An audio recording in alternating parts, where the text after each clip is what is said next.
ঘরে রান্না করার জন্য কিছু নাই। হ্যাঁ, এইসব মানুষদের নিয়ে সংসার করা যায়? হ্যাঁ, আমি তো আর মোটে পারছি না। যাই দেখি মদনার বাবার একটু বলে দেখি যদি বাজার ঘাট একটু করে আনে। রোজকার এই ঝামেলা আর ভালো লাগে না।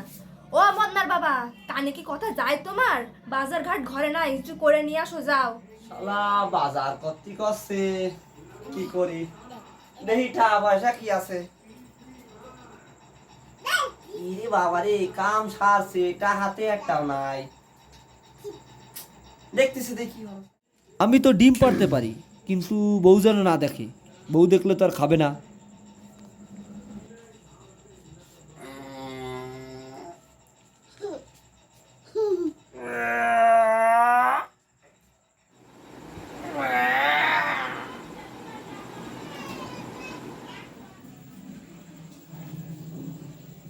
আপনার বাবা ডিম পারলো, এটা আমি কি দেখলাম।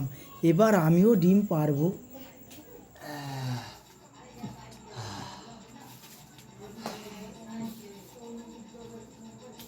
এই যে শুনছো, ডিম নিয়ে যাও। 2 দিন পর। শরীরটা ভালো লাগছে না, একটু ঘুমাই তো। আহ, একটু শুই।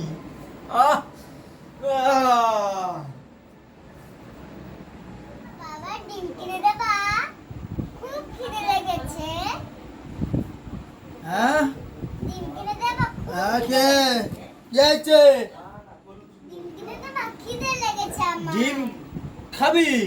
দাঁড়াও দাঁড়াও, কিনে দিচ্ছি। সালা, কেনা যাবে না তো ডিম। ডিম তো কেনা যাবে না। না বাবা, যেভাবে ডিম পেলেছে আমি সেভাবেই ডিম পালবো। হ্যাঁ, বুদ্ধি পেয়েছি, টাকা তো নষ্ট করা যাবে না। কি হচ্ছে না কেন? মদনার বাবাকে একটু জোরে প্রেশার দিছিল। আমার মনে হয় একটু জোরে প্রেশার দিতেই হবে, উঠে টুঠে।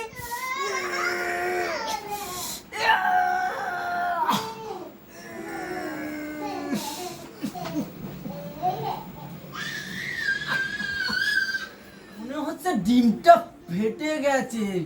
একটু নরম নরম মনে হচ্ছে কেন?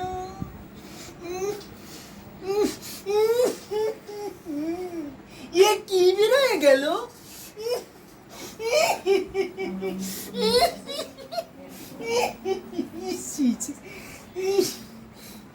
মশলার বাবা পারলো কি করে?